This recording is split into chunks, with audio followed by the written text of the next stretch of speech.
If a seller is motivated. This is Andrew Holmes. And for everybody that is already on the Burr Cash Flow Investors platform, welcome. I know a bunch of new people that joined recently. So welcome to everybody that just recently joined. And we do these every single Monday, Wednesday, and on Fridays. And each and every week, we try to pick a topic that's relevant to you as a real estate investor. So bring your family, bring your friends, and other people that want to learn about real estate investing. And with this particular lives, we try to talk about what is relevant in today's real estate market. So today specifically, we're talking about how do you know if a seller is motivated? And this is, if you do a search about this, right, in terms of Google, what you'll hear is what you'll see a bunch of articles, or if you do a YouTube search, that kind of thing, you'll see a lot of articles based on, well, where do you find motivated sellers, right? We'll talk about that in a minute, but what we have to think about is how do you know if a seller is motivated? Meaning that how do I know if the motivation is there? Because if the seller is not motivated, he's not going to give you a good deal, right? And in today's market, if you're not buying properties at really good pricing, properties that make a lot of sense, then what the heck are you doing, right? Because you're not here to buy properties at retail prices, because we're all real estate investors. Having said that, I just want to remind everybody that the sponsors this week for the live broadcast happens to be Ms. Denise from Guaranteed Rate. She happens to be a part of Mastery. So for all your home buying needs as a loan officer, she's the person to go to for if you're looking to buy a house for yourself, or if you're looking to buy investment property, 20% down, or if you want to do a house hack, right? She's the best person to reach out to for a house hack. And also our sponsor is State Farm. They also happen to be from Mastery, is Berlio, and reach out to him for all your needs as far as your rental properties or properties they're going to keep for the long term. I have a lot of my properties insured through State Farm. So having said that, let's get into it.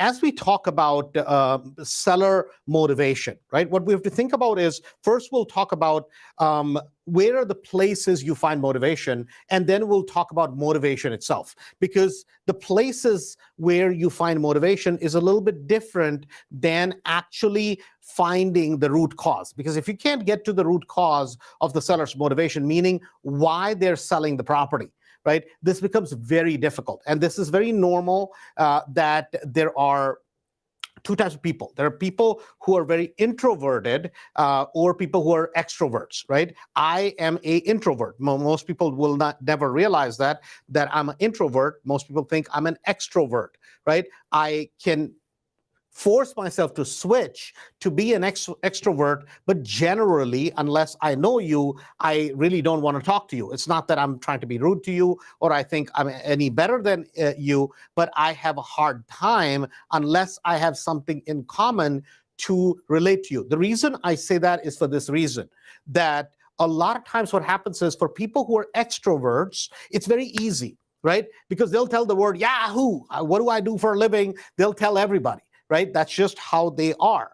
But for somebody who's an introvert like me, I have to force myself to be more public than I want to be. Now, I like attention. Let's just be clear about this, like anybody else. But yet, still, and the reason I'm saying that is this, that a lot of times if you are an introvert versus if you are an extrovert, the advantage as an introvert you have is you have more time to think in terms of more calculating in terms of what you're going to say a lot of times, right? People who are just purely extroverts, they can talk to a bajillion people, but they may not be as productive. A lot of times what we think is because somebody is very extroverted, they're going to have more success at talking to people. And that is not the case, right?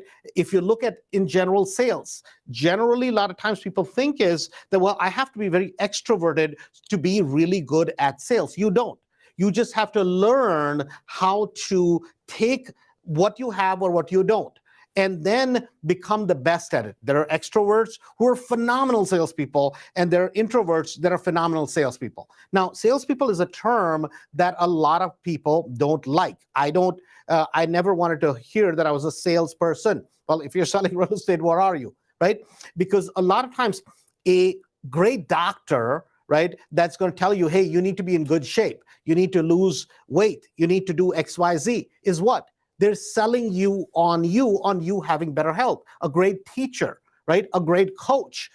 What are they doing? They're selling you on you being better. The reason I'm saying that is that a lot of times what we have to understand is that whenever you're talking to sellers, you're basically selling them on your viewpoint. You're not necessarily selling them on selling you a property. That's the net outcome of it. But yet what you have to think about is that, can I get to their outcome?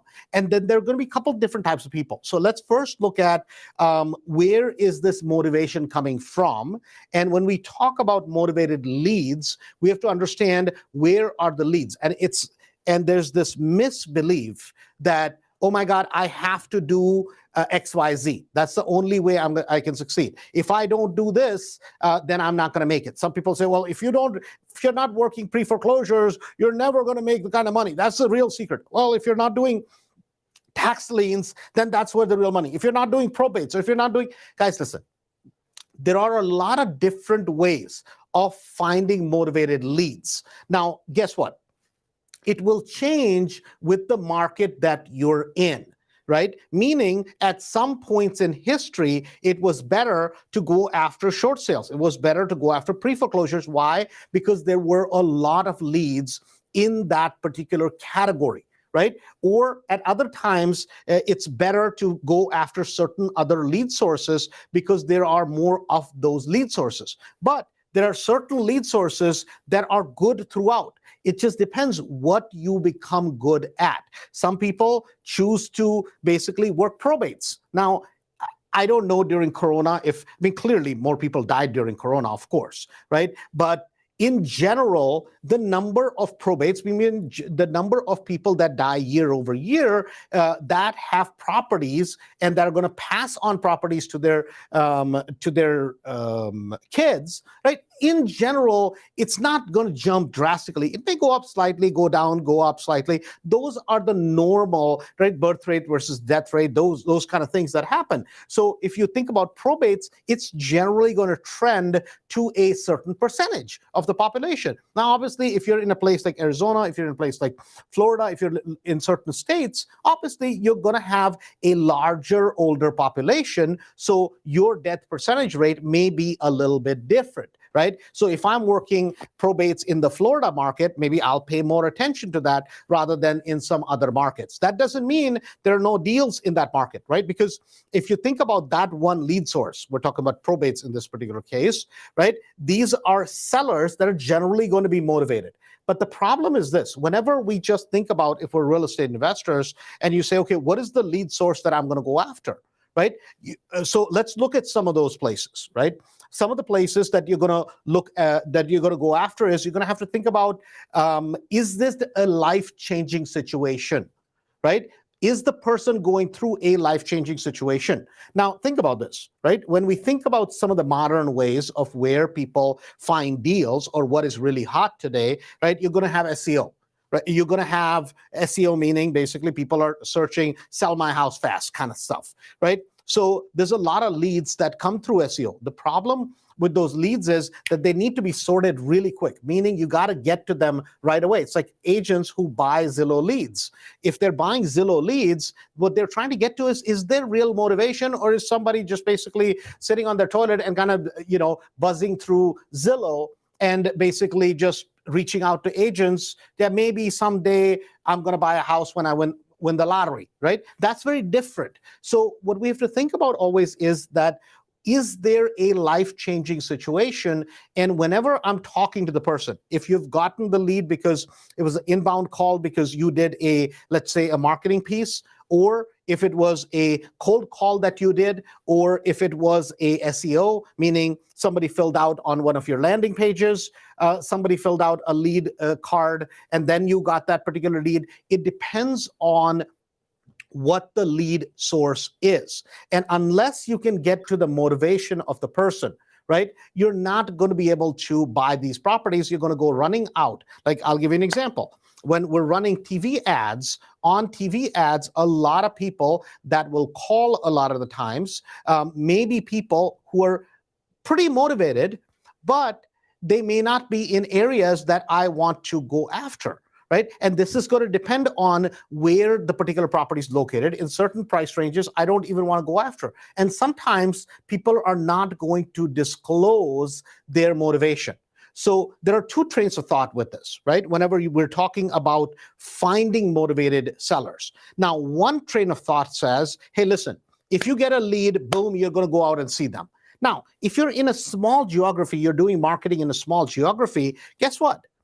That may not be a bad option. And I think when you're new, you should be going out and looking at and talking to sellers. And the normal statistic that I would consider is for every 8 visits, non-pre-qualified sellers, meaning somebody basically is an outbound call. You didn't really pre-qualify them on the phone. You're going out, meeting them, boom. And at that point, if you're closing out of 8, you're closing one great deal. I didn't say one dead deal. I said one great deal. You're not doing too bad. Now, you're saying, Andrew, but I went on 8 appointments to close one. Hey, guess what? If on that deal, you're making 50, 60, 70,000 bucks, what is that lead worth to you, right? So people always wonder about this. Now, I'll take a basic strategy, which is most people will look at, oh, I'm never doing that, right? Is placing a bandit sign. So where are bandit signs placed? Bandit signs are placed generally at corners of roads or in certain areas. People may have a small ad running on a park, on a bench, on a small billboard, not the big billboards. I'm talking about small ones in the neighborhood. You'll see that in the city a lot. You see that in areas that are non-incorporated areas, meaning not in the main part of the city. So if you're going to do that in the suburbs of Chicago, it's going to be a problem. In all the areas we're investing in Florida, you see that all over the place. No big deal, right? The county or the town does not give out tickets for that. Now, if you do it in a subdivision, they'll give you a ticket for that, but they're not going to do that generally outside. In Florida, it's, they're not as strict about it, right? In the Chicago market, in the suburbs, they're going to send you a ticket. So, and then they're going to call you, they're going to take your sign, that sort of thing. Now, think about who's the type of person who's going to call a bandit sign. When life is going great, you're sitting in your car, you're going out for a great dinner, and you see a bandit sign. You're not calling the bandit sign at that time, or you're looking to sell your house for retail price. You're not calling a bandit sign generally, right? People who are going to call a bandit sign generally are people that are down and out or other real estate investors that are curious. Like, I see a bandit sign, I'm calling it every time. Right? Maybe it's a wholesaler. Maybe it's somebody that has a great property and maybe they can basically sell me the property. Wonderful. But generally, when a seller is going to call a bandit sign, most of the times, they're going to be people that are kind of not in a place where they're too happy with the real estate that they own. So even though it's a very, it's a method that somebody look at, man, that's old school, right? Guess what? Bandit signs are very, very productive. And these are numbers that I've checked with a few different people that do bandit signs. And generally, what the number says, for every $300 worth of bandit signs that are put out, you're making relatively about $40,000, $50,000 if you do it consistently. That's the big if. What I mean by consistency, that if you're doing it on every single weekend, right? Whereas a lot of the leads, a lot of the times that you're getting from online, right? A lot of the time, the online leads that you're going to get, unless you really pre-qualify them, a lot of the leads are just, not necessarily the best leads, right? Some of the leads that are mailing leads with mail, you're going to get 2 types of people. You're going to get one person there are actually people that will call you, say, how dare you send me a postcard? You're like, I'm sorry, what did you say? Well, how dare you send me a postcard about my house? I'm not selling. How much junk mail do you get a day? If you're wacky enough to pick up everybody that sends you junk mail, because if it's of no use to you, it's junk mail, and you're going to go call Menards and Home Depot and every single retailer out there that sends you junk mail coupons, so you basically give them business, or Jiffy Lube or whatever the case may be. You're going to call them and be mad at them.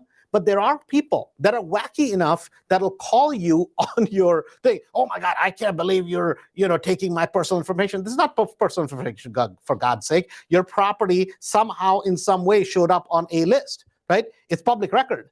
And we're just mailing to you. It may be a foreclosure, it may be a short sale, it may be a probate, it may be whatever, 10 things, right? You may have a lot of equity in the property. It may be just an area we're targeting where we are reaching out to you. So what I'm saying is this, that with mailings, you're going to get people on a lot of two extremes generally. You're going to get the person which is like, oh my God, I can't believe you called me.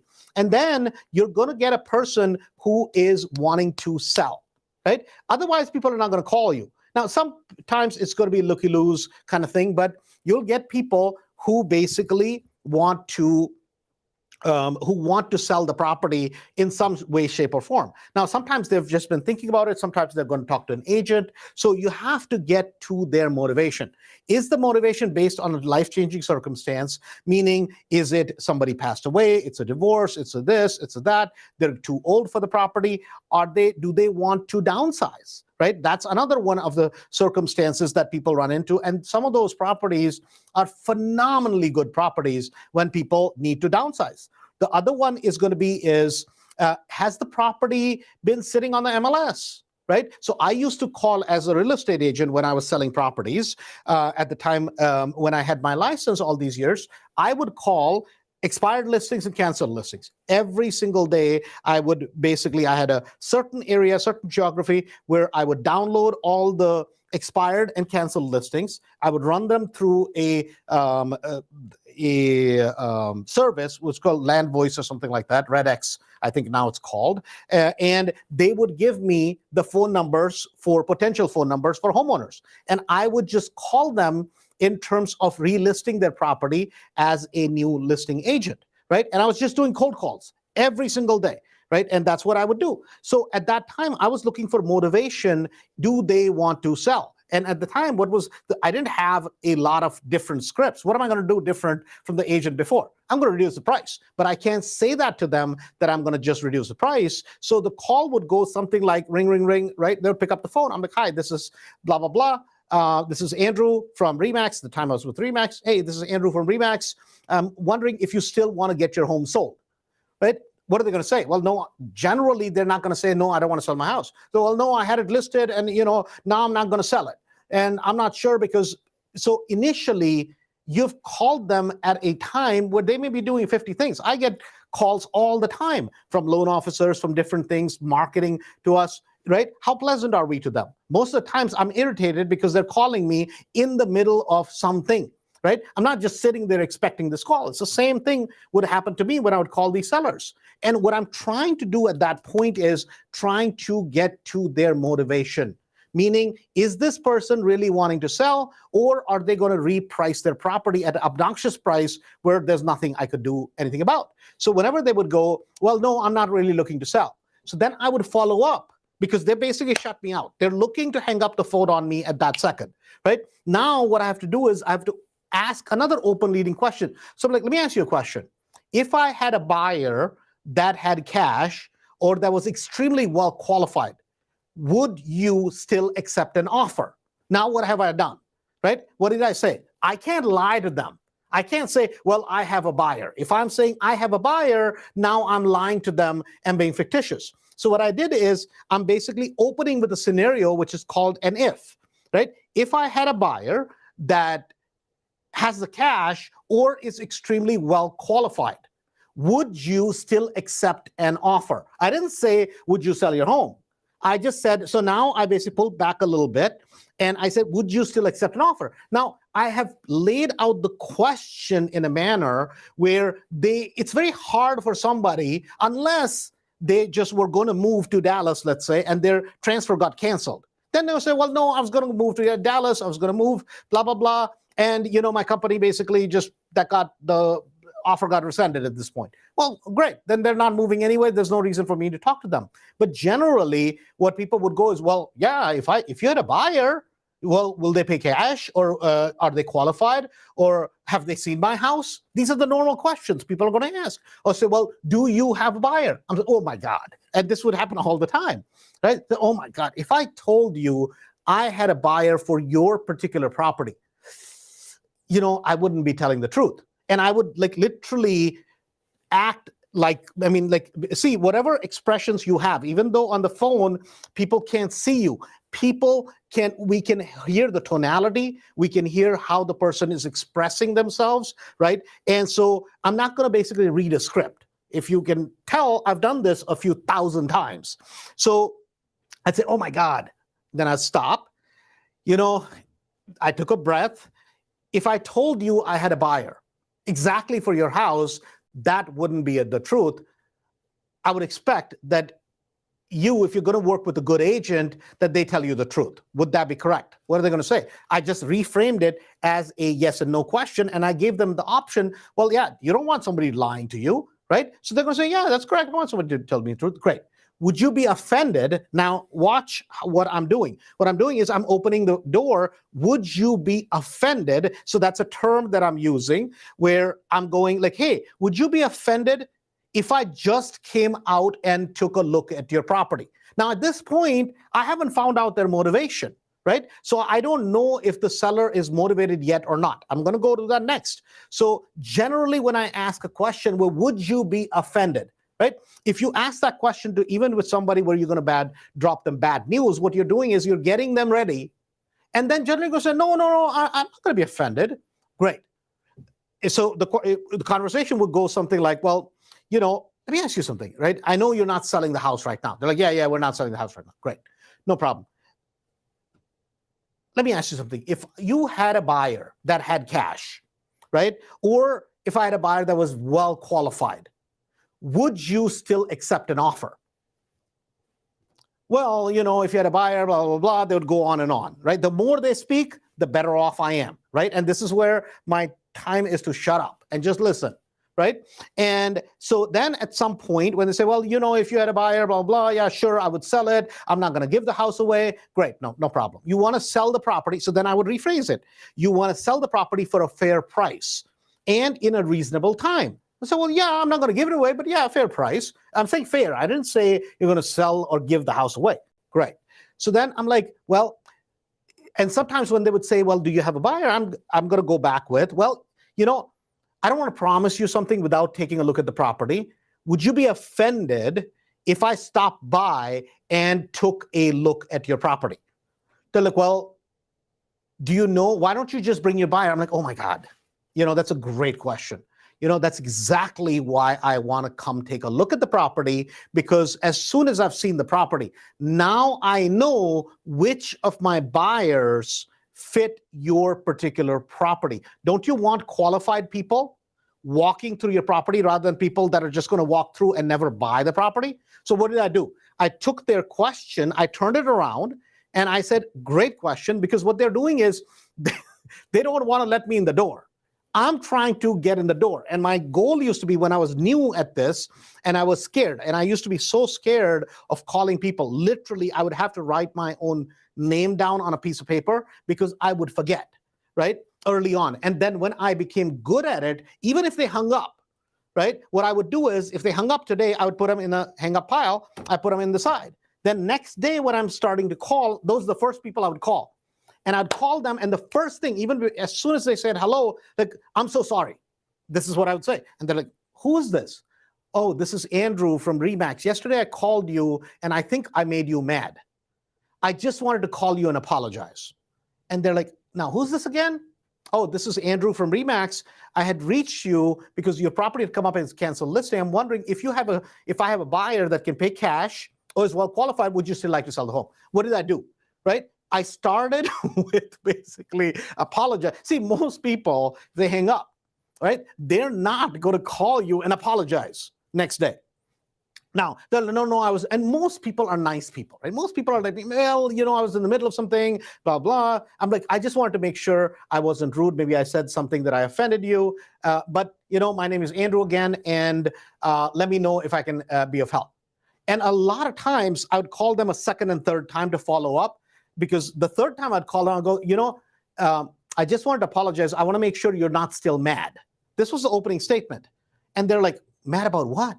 Who is this, by the way? Oh, this is Andrew. Remember, I called you, you hung up, then I called you to apologize. I'm calling you back just to check that now you're happy. right? And it would just catch people off guard. What I was trying to do, my goal was this initially. How many houses can I break into today? And this is the game I used to play with myself, that I would try to call from 9 a.m. to about 2 p.m. And then I would start setting up appointments 3, 4, 5, and 6, right? And my goal was, can I get into 3 or 4 houses today? Now, at that time, initially, because I was trying to build my confidence, I just wanted to get in the homes because the more people I went and saw, the more listings I would take. And everybody in my office, like literally, because I used to stand up, I had a desk on those cinder blocks, so the desk was kind of raised up, and 2 headsets, and everybody thought I was crazy, right? This is in Remax Central Roselle. And they thought, because they're like, oh my God, what this guy is doing, cold calling, this doesn't work. Guys, here's the difference, right? I had more listings than the whole office put together. It's not because I had the contacts, it's because I was desperate, right? I had no other damn choice except to keep doing what I needed to do. Now, when I got to the house, that's where I would go after the motivation of the seller, meaning that why are they selling? When are they moving? When do they have to move? And so on and so forth. Here, when we're talking to sellers, we need to identify that up front, right? So generally, a conversation with a seller is going to go something like this. If the seller calls in, the conversation is going to go is, well, I was calling because I saw your ad. I was calling because you sent me a piece of mail. I was calling because blah, blah, blah. So at that point, I'm going to reposition what they're calling about. I'm like, great. We get tons of calls from tons of sellers, and we're investors, and generally we're buying properties from people that are not necessarily looking for the full retail price that you could get on multiple listing service. So here, what I'm trying to do is I'm trying to disqualify them, right? I'm not trying to take their information. I'm not trying to basically sell them. First, I'm going to try to disqualify them. So then they're like, well, I'm not going to give my house away anyways, and it's worth $1 million and blah, blah, blah. I'm looking at the address. I'm pulling up the address on Google. At that same time, I'm hitting Zillow as I'm talking to them. And I'm like, something? This person, the house is worth $300,000. They're expecting to get $380 for it, right? This is a stupid lead. I don't want anything to do with this lead because I want to buy the stupid thing for $170, $180.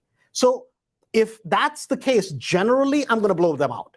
Now, I'm not saying that's the right way to do it.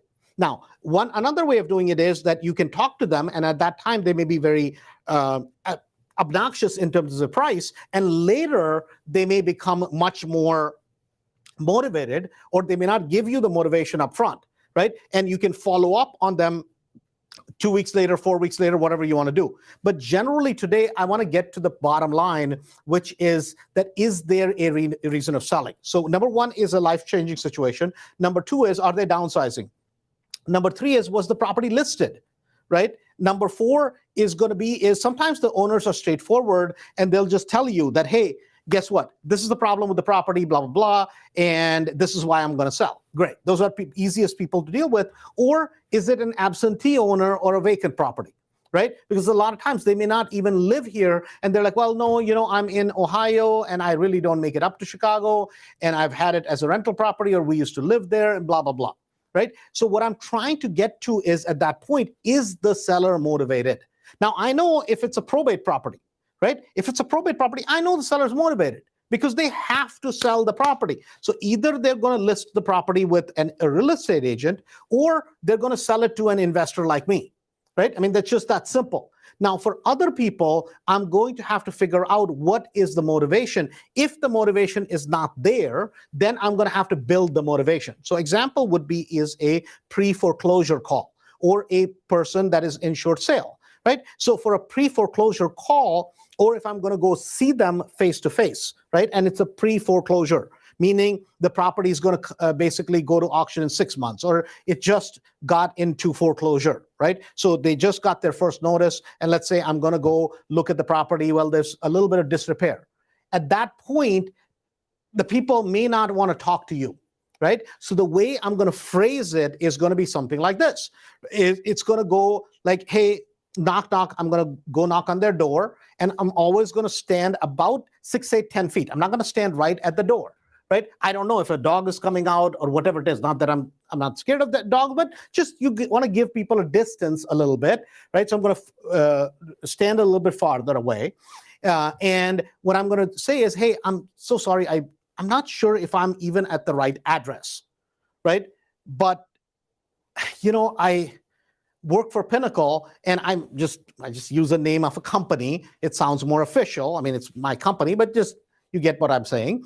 I'm never going to say I buy the houses, right? I'm always going to say, hey, I work for this company, and I'm not even sure that I'm at the right house. And I'm saying it in a way where I'm not just sounding very confident at that time, right? I'm going to say it in a way as if I'm kind of looking for words, hunting for words. I was in the area and I was looking at another couple of properties that were foreclosed. And unfortunately, I get stuck basically getting the owners moved out and dealing with the cops and blah, blah, right? This is how I say it. Now, what did I do? In not that many words, I got a lot across that, hey, I work for a company, so then they're not blaming me, right? I'm just doing my job. I'm not even sure if I'm at the right address, because most people say, oh, no, we took care of the problem. This property is not in foreclosure. It's not even an issue, right? So I took care of that problem by giving them kind of a way out a little bit.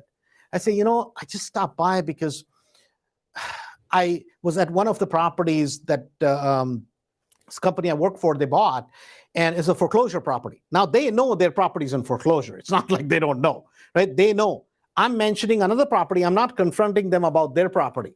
And what I'm saying is, I just get stuck basically having to get people moved out and, the cops and the evictions and all that sort of thing. And I just wanted to make sure you were aware that the darn bank has put your property in the foreclosure and they're trying to take it to auction. So now what I'm saying is, it's not your fault at all. It's the damn bank's fault. They put it at foreclosure, and they're just trying to take the property. That's how I'm going to infer that. I'm not going to straight out say that, but that's what I'm going to infer. So what I'm doing is here that I'm giving people a chance to basically save their own dignity, right? Nobody wants to be in that situation. It doesn't matter even if they haven't paid a damn bill, right? And they're just they're not prudent with their money. Still, nobody wants to be confronted about it, right? If you were in that situation, you would not want to be confronted about it. You'd want to be said in a third-party way. So that's what I'm going to say to them. And a lot of times what happens is this, that if you've put this context correctly, now there's going to be about a 10% population that, oh, no, I'm not going to talk, boom, right? They just don't want to talk. So they don't know, I got to go, and that's the end of story. Nothing you can do in that case, right? But in a lot of cases, what you do is at that point, I'm going to give them either a business card or phone number. And this is how I'm going to do it. And I say, hey, listen, a lot of people that we deal with, they don't realize that they have a bunch of options. And they're going to look at, like, what are you talking about? To deal with the foreclosure situation people get into, that did you know in Illinois, and you can use this for any state, did you know in Illinois, right, you can work with a good attorney locally. And the best part is you don't have to pay anything. And they can help you deal with these damn banks so that the foreclosure gets resolved. That's how I say it. I don't say that the foreclosure basically is not going to happen, because nobody can stop that, right? If you're not going to make a payment, nobody gets, but gets resolved. So they're like, oh, what do you mean? I don't want to deal with attorneys because it costs too much money. If I could afford an attorney, I would pay the bill anyways. I'd pay the mortgage anyways. I'm like, I understand. Here's the name. So I'm going to give them Gina's office name and number and say, just pick up the phone, call them. I deal with them all the time. And they work on the seller's behalf. The best part, the damn bank has to pay for it, right? Because you talk to Gina, she'll help you figure out what to do. Because, a lot of times people don't realize that there's a way to resolve this situation so that you don't get a judgment and then they don't foreclose on it and the cops don't show up to do an eviction on the property. See, if you've done that the right way, a lot of times what people will do is they're like, okay, so what's the catch? And I tell them, I'm like, hey guys, I know you're wondering, well, what's the catch here? What's in it for me? Why am I here? Well, like I told you, it's my job. And a lot of times all the properties that are bought by my boss, I end up having to deal with them. So it's much easier if I know you already and you work with the attorney, we can work something out with the attorney. Right? What I'm doing is this. I'm driving their motivation up by basically giving them options. And so now they're willing to listen to me more. And now, once we're friends, we're on the same side, now it opens up for them to tell me what the real motivation is. What is it that basically has ended them up here? If they're rude, if they're obnoxious, I'm not going to talk to them anyways. Thank you very much. Wish you the best. But if they're people I can deal with, then I'm going to take it to next step, right? So what my point today is this, that it's not necessarily about whether the lead comes from MLS, whether the lead comes from a probate, or if it's short sale, or if it's a property that is abandoned, whatever the case may be. The question boils down to is, can you get to the motivation? Even when you're dealing with a real estate agent like today, it's a great time to look at properties in the multiple listing service. Why? Because interest rates are up, right? Buyers are having hard time qualifying for properties. So properties that need work, right? They are willing to make deals, and they're not willing to make deals because you are such a great negotiator. They're willing to make deals. Why? Because there's not as much demand. The lower the demand, the better deals you can have, right? Today is the time to go look at properties that in the past you couldn't have bought for a huge discount. I just got a property under contract, listed on the market $240,000, $230,000, right? I have it under contract for $175,000. And not because I'm so great at it, it's just the simple thing is that a lot of the buyers that were coming through to them wanted to get financing. They wanted to go to a regular bank, and the seller realizes there's some plumbing issues, there's some other issues in the property, and that this regular person is not going to get financing. So when I come in with hard money, or I come in with cash, boom, guess what? I'm going to get the deal at a good price because I can get to their motivation. Even when I call the agent, I'm like, listen, I'm an investor. We buy properties, cash, and we're not going to play games with you. We'll put up a good amount of earnest money, and we will buy it, and we'll follow through. So I'm trying to figure out what is the deal here, because clearly the property needs work. Now, when I'm putting that way to the agent comes back, is like, well, you know, man, they have to sell the property. We had 2 contracts. They fell through, blah, blah. Now I know the motivation, right? Because that is the key thing to get to. If a lot of times you're dealing with agents, the key issue is to find out if they're going to let you in on what the seller's motivation is. If you can get to the seller's motivation, guess what? You and I can make great real estate deals. Having said that, guys, again, if you're not a member, make sure you become a member of the Burr Cashflow Group. If you haven't registered for a 3-day, right? We're 3 weeks out. 24th, 25th, and 26th is the next 3-day event.